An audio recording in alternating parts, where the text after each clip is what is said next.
Various agencies, including PAGCOR and the Justice Department, inspect two BPO companies in Pasay City. Let's find out why from our correspondent Francis Falve, who joins us live now.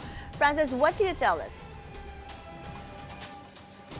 Yes, the inspection of two major SCBPOs, or the Special Class Business Process Outsourcing companies here in Pasay City, was conducted by various government agencies led by PAGCOR.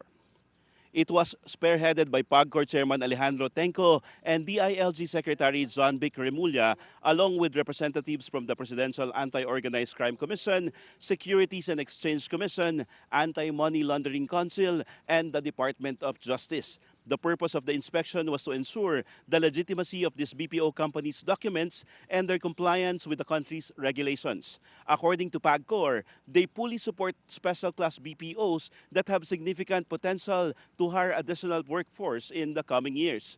These companies operate on a large scale and showcase Filipino excellence in various aspects of their business operations. In fact, one of the BPOs inspected has a renowned client, the MGM, a leading casino and online betting center in Las Vegas, USA. Officials from the Special Class BPO proudly shared that some of the marketing designs used during the recent Super Bowl, the biggest sports betting event in the US, was created by Filipinos and produced here in the Philippines. The company also highlighted their all-Filipino fraud detection team, which successfully identifies bettors using artificial intelligence to cheat.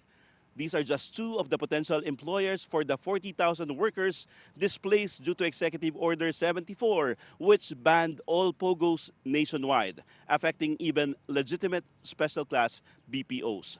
DILG Secretary John Vic Remulla stated that they will release a list of legitimate companies not covered by the Executive Order, allowing them to renew their permits and expand companies. It is estimated that these companies will open 10,000 additional job opportunities to Filipinos in the next 2 years under their project extension. And that's the latest here, Mai. Thank you for that report, Francis Falve.